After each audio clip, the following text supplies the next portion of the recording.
wonder how much in the future universities will be implicated. You mentioned copyright appropriately before. You know, universities are quite accustomed now to being sued by the record industry, let's say. Oh, we see that your servers are being used for hundreds of thousands of illegal downloads of songs. And then universities are being served with subpoenas or being encouraged to show us who those 3 students are with the ISP addresses that are working all night to copy all Western music. And you know, that might happen with this. You know, people who are writing offensive and defamatory things on the internet, it might be that universities will be sort of ISPs as well, and they'll be called upon to turn out from their number. Now, people might not like that, but again, we do that in other areas of law. You know, there's this general problem in running organizations, running the internet. I mean, it's easy for people to try to take advantage of every new innovation that comes along and try to use it for 99 good things and 1 bad thing along the way. Eventually, law comes around to regulating the bad thing or encouraging the good things. I think it's a matter of time. Right now, many transactions on the internet are not taxed. You know, that'll end too. Eventually, people will see the internet isn't really different in every which way from other media.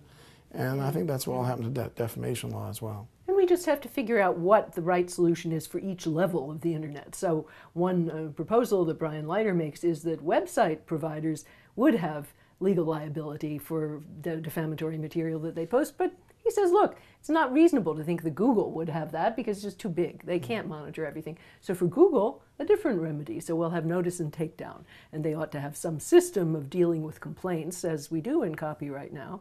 And then they would have to take down something. The copyright law does this pretty well. So if you complain to Google about something on a site, then Google sends a notice to the party whose material is being taken down. Well, it's not just Google. Any internet service provider has to provide notice to the other side, and then there's a certain number of days when they could respond and say, no, this is not defamatory or copyrighted material, this is not copyrighted, here's my right to use it. So it does create a kind of due process arrangement within the context of notice and takedown. Now, to be sure, the ISP might just think the cheapest thing to do is always take down objectionable things. But I suspect that's what the bathroom wall owner does as well. Exactly. If I say, you know, Jack's a child pervert person, and then someone complains to they don't look to the truth of the allegation, they just erase it. It's the easiest thing to do. So again, there's a symmetry there and probably a healthy one. So one of the themes that comes across in this book as you read the essays is that some problems can be dealt with by non-anonymity. I could imagine that happening in a voluntary way. There might be some sites on the internet that begin to say, our colleague Brian Leiter does this now, please don't post here without giving your name.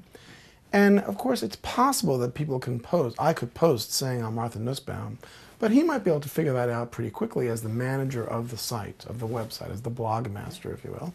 And then he could take those down pretty quickly, or you might complain and say there's a falsehood about me up there, and he might take it down. That's a little bit harder to do on a large scale, and more importantly, that's very hard to do where there isn't an active manager. The way a lot of these websites work, ranging from Amazon to Internet Explorer itself, is people don't want to spend the money to monitor everything on the website and to respond to every objection. So there's all sorts of stuff up there where even people have put false names or no names or anything of the sort. But what we were thinking is that law plays a big role here because newspapers are accountable for what they print. So if the New York Times prints a letter and it defames you, then the New York Times is liable. But the Communications Decency Act, Section 230, has immunized website providers from any kind of legal liability. So that's one simple change that would make people monitor and just look at what they're posting. They don't have to post. Free speech does not require that you post everything that comes your way. Yeah, you notice that the people who drafted that act, we could see what they had in mind. They thought to themselves, well, Google is not the New York Times. The New York Times is an actively managed site. They're thinking about the content. They're not printing every letter to the editor. So it's much easier to impose liability where the people are concentrating on what's going on. I like to think of the internet when we let it go, that is when we give them immunity, it's a little bit like the bookstore. Yeah. We don't say to the bookstore, oh, you're responsible for what's in a book on your shelf, but that's because we have somebody else to go to, namely the publisher of the book. And we say, if you have published, defamatory material or copyright non-permitted material, then we'll go after the publisher. We need to think of these internet providers, ISPs as we call them, we need to think of them as some combination of bookstore and publisher. For some things, they're more like the bookstore, and we're happy for them to be passive, pass-through organizations.